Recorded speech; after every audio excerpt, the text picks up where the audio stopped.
Bene data bakundwa b'umwami Yesu Kristo, mwese abakurikira izi nyigisho tubahaye ikaze mu biganiro bya Saveur Divine. Ibi biganiro mu bitegurirwa n'abavugabutumwa bwiza batandukanye, akaba ari umuhamagaro ugendera ku ijambo ry'Imana byanditse mu gitabo cy'ubutumwa bwiza uko bwanditswe na Matayo ibice 24 umurongo wa 14. Kandi ubutumwa bwiza bw'ubwami buzigishwa mu isi yose ngo bube ubuhamya bwo guhamiriza amahanga yose, nibwo imperuka izaherako ize. Ibi biganiro mubikurikira ku channel ya YouTube yitwa Saveur Divine. Tubifurije kugubwa neza. Imana Data ari nayo So ibaha umugisha.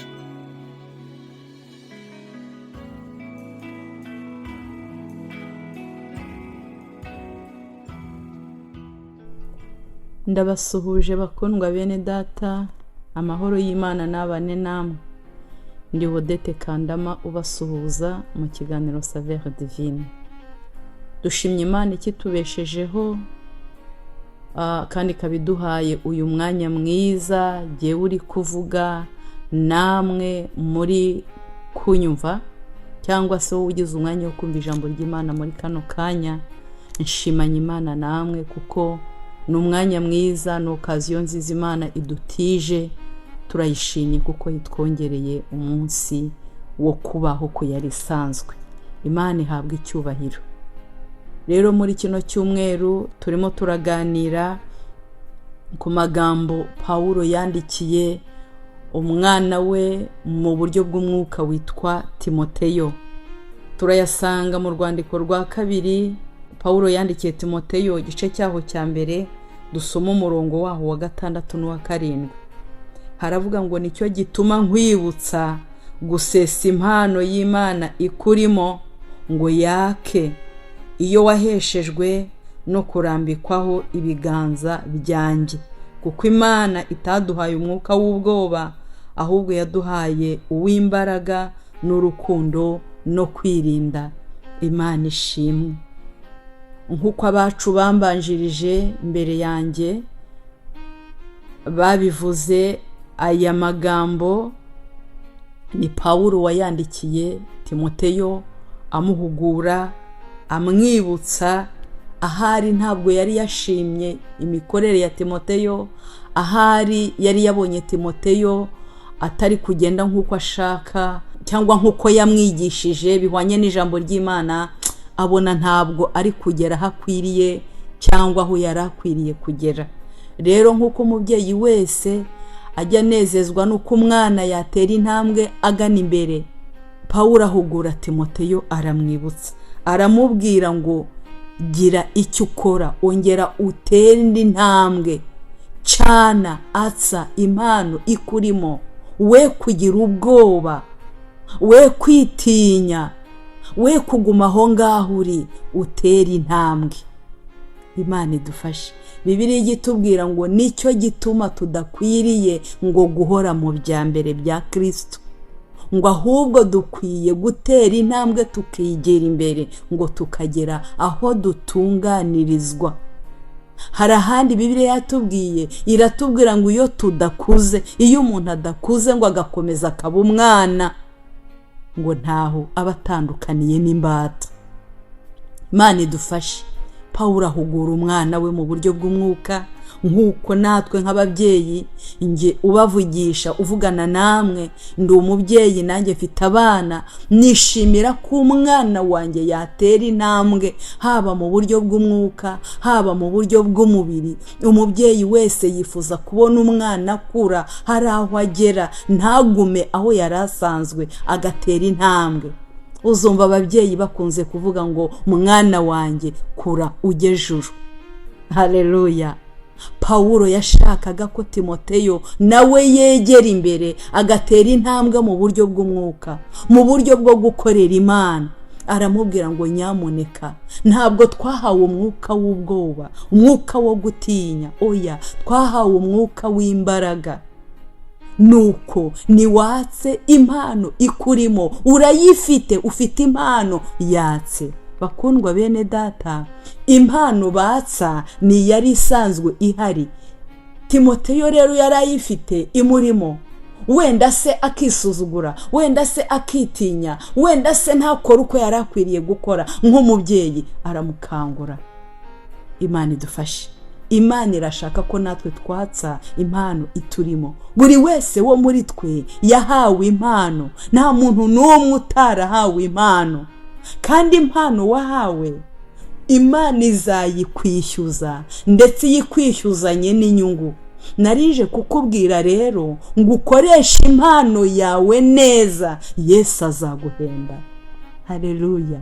Koresha impano yawe wahawe neza, Yesu azaguhemba. Buri wese wo muri twebwe afite impano, ahari wenda ntitwahawe izingana, ariko buri wese wo muri twebwe afite impano. Koresha iyo wahawe neza kubw'icyubahiro cy'izina ry'Imana. Yesu naza azaguhemba. Haleluya. Bibiliya igitubwira mu gitabo cy'ibyahishuwe, ibice byaho ni 22 umurongo wa 12, haravuga ngo ndaza vuba nzanye ingororano, ngo kugira ngororere umuntu wese ibikwiriye ibyo yakoze.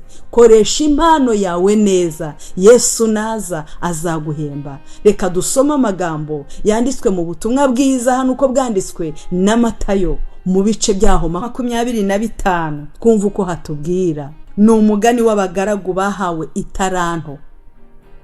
Duhere ku murongo wa 14 dusome vuba. Handitswe ngo bizaba nk'iby'umuntu wari ugiye kuzindukira mu kindi gihugu, ahamagara abagaragu be abasigira ibintu bye. Aho umwe itaranto 5, undi amuha 2, undi amuha 1, uko umuntu ashoboye arazinduka. Uwo mwanya uwahawe itaranto 5 aragenda arazigenza, agenzuramo izindi taranto 5. N'uwahawe 2 abigenza atyo, agenzuramo izindi 2. Ariko uwahawe 1 aragenda acukura umwobo, ahisha mu itaranto ya shebuja. Maze iminsi myinshi ishize, shebuja wabo bagaragu araza, abarana nabo umubare w'ibyo yabasigiye. Uwahawe itaranto 5 araza, azana izindi taranto 5, ati databuja wansigiye itaranto 5, dore nazigenzuyemo izindi taranto 5.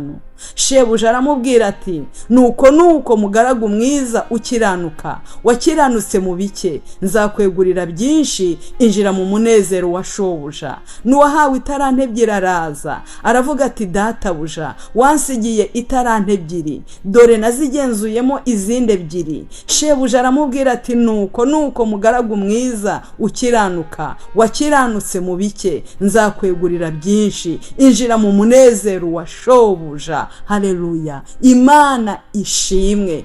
Urabona ko aba bagaragu wahawe 10 yarungutse, wahawe 2 yunguka izindi 2. Ariko ndakwifuriza ko umunsi umwe mu gihe uzaba wakije iyo mpano twahwanya n'iyi taranto yahawe umuntu uwo ari we wese.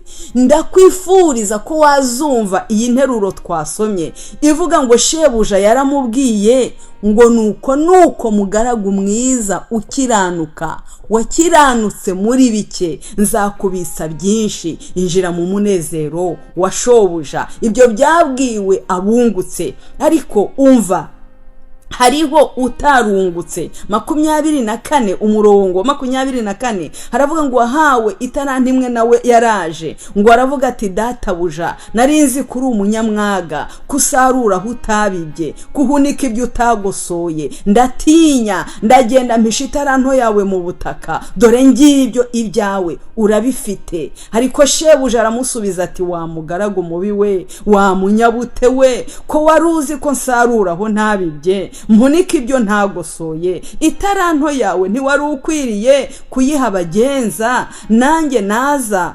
ukampana iyanjye n'inyungu yayo? Nuko nimuyimwake, muyihe ufite itaranto 10, kuko ufite wese azahabwa akarushirizwaho, ariko udafite hazakwa n'icyo yari afite. Umva icyambabaje, murongo wa 30, n'uyu mugaragu ntacyo amaze, mumujugunye mu mwijima hanze, niho bazaririra bakahekenyera amenyo. Imana idufashe. Biragatsindwa kudakoresha impano twahawe, biragatsindwa dutsindwa kudakoresha impano twahawe uko bikwiriye ngo tuyibyaze umusaruro. utarayikoresheje mubonye uko byamugendekeye, yajugunywe hanze nk'utaragize icyo amaze. ariko uwakoresheje impano akayatsa ikabyara izindi, yarabwiwe ngo mugaragu mwiza ukiranuka, ngwino wakiranutse muri bike, nzakwegurira byinshi, injira mu munezero wa shobuja. mukundwa unyumva, ndakwifuriza kwatsa no gukoresha impano nziza Kristo yaguhaye, kuko nuyikoresha neza Kristo azaguhemba. kandi uyu mugabo witwa Kristo ahemba neza, uwakoze wese azamuhemba. nuko korana umwete, nukorana umwete Yesu azakugororera. kandi ibyo twahawe, impano twahawe, ni ukugira ngo zungure itorero, ni ukugira ngo zungure bene data. zani yawe yaguhaye, nanjye nzane iyanjye nahawe. twamamaza ubutumwa bugere hose, duhamagarira abantu kuri Yesu baze, kubera ko Imana yacu ari Imana ishaka ko abantu bose bakizwa bakamenya ukuri. Timoteyo yigiye kuri Pawulo. natwe nk'uko abacu, hari uwacu wavuze ngo umuntu wese akwiye kugira uwo yigiraho, ariko umwigisha mukuru dufite n'umwuka wera. Bibiliya itubwira ngo twigire kuri Kristo, na Yesu ari we nyine Kristo arabitubwira ngo munyigireho kuko ndi umugwaneza. uyu yakoranye umwete, yahoraga avuga ngo uzasoma ubutumwa bwiza uko bwanditswe na Yohana ibice 9:4, yaravuga ngo nkwiye gukora umurimo w'uwantumye butari bwira. Haleluya. dukora umurimo w'Imana, dukoresha impano twahawe. nyiru murimo uwaziduhaye naza azaduhemba. nifuza ko wowe nanjye twazumva iri jambo ngo ngwino ngwino mugaragu mwiza ukiranuka, wakiranutse muri bike, nzakwegurira byinshi, injira mu munezero wa shobuja. Imana y'amahoro ibaha umugisha. dukoresha impano twahawe, tuzikoreshe neza mu nyungu z'Imana, mu cyubahiro cy'Imana. Yesu naza azaduhemba. Imana ibaha umugisha mu izina rya Yesu.